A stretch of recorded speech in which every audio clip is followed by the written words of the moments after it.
Pourquoi certaines entreprises réussissent-elles mieux que d'autres? Évidemment, il n'existe pas, heureusement sans doute, de réponse universelle à cette question.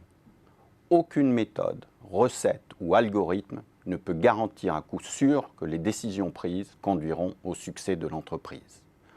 Autrement, toutes les entreprises s'empresseraient d'employer cette méthode et se retrouveraient du même coup dans la même situation, sans avantage aucun les unes par rapport aux autres. On peut néanmoins énoncer quelques principes essentiels sur la base desquels tout succès entrepreneurial et toute performance exceptionnelle sont construits. Tout d'abord, dans chacun de ces domaines d'activité, de ces métiers, une entreprise performante doit être capable de se construire un avantage concurrentiel. De quoi s'agit-il? Eh bien, une entreprise s'est forgé un avantage concurrentiel lorsqu'aucun autre concurrent n'est capable de faire aussi bien pour moins cher ou mieux pour le même coût.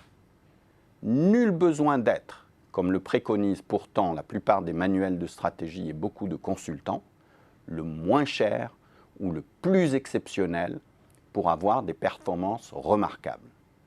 Il suffit que, pour un niveau de valeur perçu par les clients, aucun autre concurrent ne soit capable de produire une offre à un coût plus faible, ou que, pour un niveau de coût donné, aucun autre concurrent ne soit capable de produire une offre meilleure pour que l'entreprise dispose d'un avantage concurrentiel solide.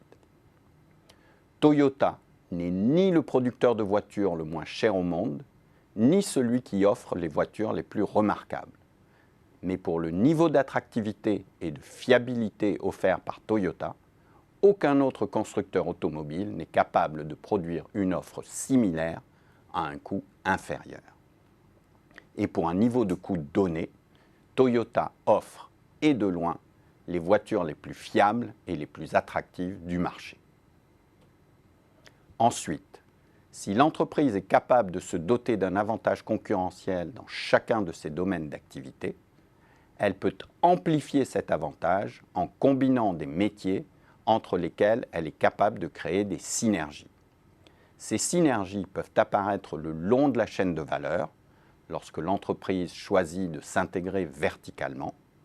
Elles peuvent se matérialiser à l'interface entre des activités différentes mais néanmoins complémentaires lorsque l'entreprise choisit de se diversifier, ou elles peuvent résulter de la présence simultanée sur plusieurs marchés lorsque l'entreprise décide de s'internationaliser.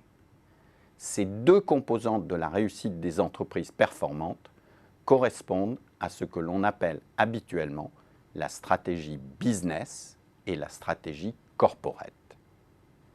Bien sûr, je serais bien en peine de vous dire précisément ce que telle ou telle entreprise en particulier doit faire en matière de stratégie business ou de stratégie corporate afin d'obtenir des performances remarquables. Néanmoins, se poser les questions en ces termes permet de se focaliser sur les deux types de décisions qui, in fine, assureront le succès ou l'échec de l'entreprise.